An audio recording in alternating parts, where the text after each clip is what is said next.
Hello and welcome back to another episode of the Help Is Here podcast, brought to you by the Beyond Compulsion Academy. My name's Tom Molyneux, I will be your host, and in today's episode we're going to be talking about relapsing, learning from relapses, and the massive mistake that I made many times in the past.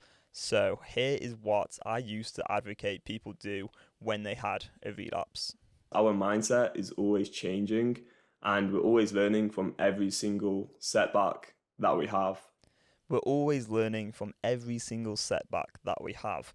Now, that was what I used to talk about. I used to advocate that people should actually learn from their relapses. And that might sound wise. This is what 99% of people are saying in this world of NoFap and porn addiction recovery. They're saying learn from the relapse, learn where you went wrong. What were you doing before the relapse? How were you feeling? Had you really taken the time to maybe work on yourself and be productive that week? Or had you been lazy already? And this is the problem.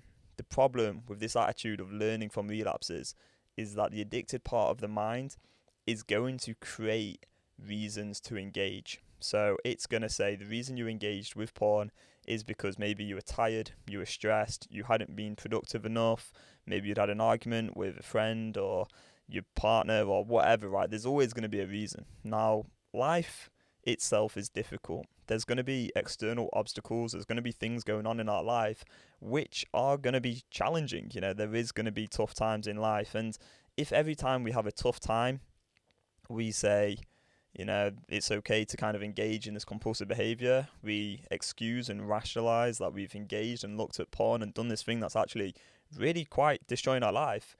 Every time we have something difficult going on, it's just going to be this revolving door, this cycle that never ends. You're going to be stuck in the addiction indefinitely. And I was literally in this loop, this sort of rationalization loop, trying to explain away the relapse with lessons and things to take away from it. I was in that for about 9 years. That was just addiction, straight up addiction. That's how it works. That's how addiction works. These are all junky thoughts. So here's another video where I'm talking about what to do after a relapse. Just learn from it. There's so much data, there's so much insight to take away from the fact that we've had a setback. What time did it happen? Where did it happen? How did we feel leading up to it? Okay, so what time did it happen? How did we feel leading up to it?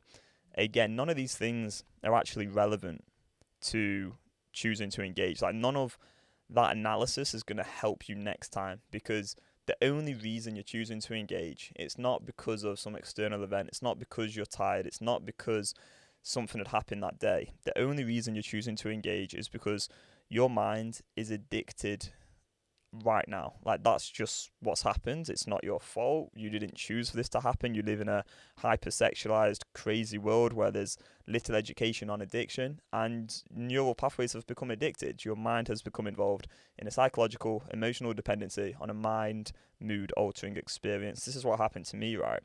It's not my fault. Didn't choose that path, but that's just what happened. And so the addicted part of the mind is going to always look for reasons. It's going to try and stay in the addiction, and it's going to use the things that are going on externally, like maybe you've had a bad sleep, or maybe you're stressed at work, or maybe something's gone wrong in your life. It's going to use those as explanations and justifications to get you to look at porn. But when you take a step back and you're out of the addiction, you can see that actually looking at porn is never ever going to solve any of those problems. All it's going to do is temporarily take away that discomfort that you're experiencing. And that discomfort you're experiencing isn't actually going to be just because of all these external things going on or because you're tired or stressed. The main reason that you're feeling discomfort in your life is because you have these addicted neural pathways, because you are trying to stop doing something, but you can't stop doing it. I mean, that is obviously going to cause such a conflict in your life. And again, as I keep on reiterating, this isn't your fault. You didn't choose this. But now we need to decide, what are we going to do to change this? And the last thing we want to do is keep on making up the excuses, rationalizations, and feeling like we're learning from relapses. Because every time we relapse, every time we engage in this compulsive behavior, we're actually strengthening those addictive neural pathways. And it's by choosing to engage that we then want to engage more again in the future. If we never ever looked at porn, if we never engaged in that compulsive behavior, we wouldn't now want to engage in that compulsive behavior. And so when you engage, there's not anything to learn, you're just strengthening the addiction. You're just staying stuck in it. And if there's always going to be a new lesson to learn from every relapse, when are you ever actually going to go, you know what, I'm done with this. Like, I've had enough. I want to change for good. If there's always something to be taken away from it, you will always stay in the addiction. What I've had to come to understand through help from Mary Paulus is that there isn't anything to learn from a relapse. The only reason I was relapsing is I didn't have a specific tool to deal with those urges. I didn't understand compulsive behaviours. I didn't understand how the addicted part of my mind worked. I didn't know how to deal with the junky thinking, and I definitely didn't know how to deal with the compulsive desire. And now I do.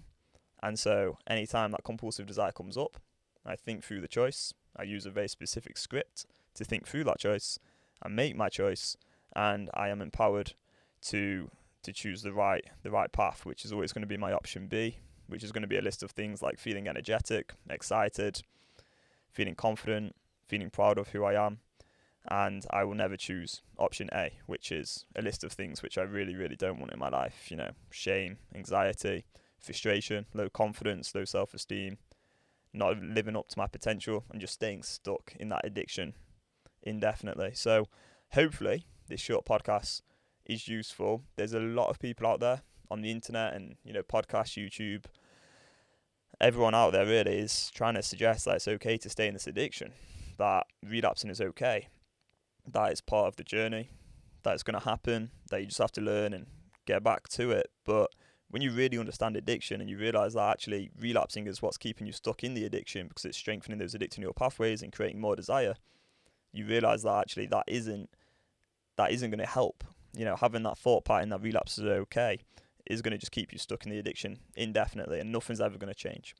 So I know this is different information to what most people are talking about, but hopefully you can see some truth in all of this. I know that I preached information in the past that was incorrect, and I just hold my hands up and admit I was mistaken. At that point, I kind of settled for doing the long no-fap streaks. I thought that was alright. But what I've realised is actually, no, you do want to quit this entirely, and that is entirely possible. And that's the exciting thing, is that permanent mental freedom is possible. And it's possible when you learn how to deal with the addictive part of your mind and deal with urges and have a real thorough education on how all of this works. And I was just lucky enough to meet Mary Paulus, who taught me all of this stuff. So yeah, thanks a lot for listening or watching today's episode. Hope it's been useful, and we'll see you in the next one. Bye bye.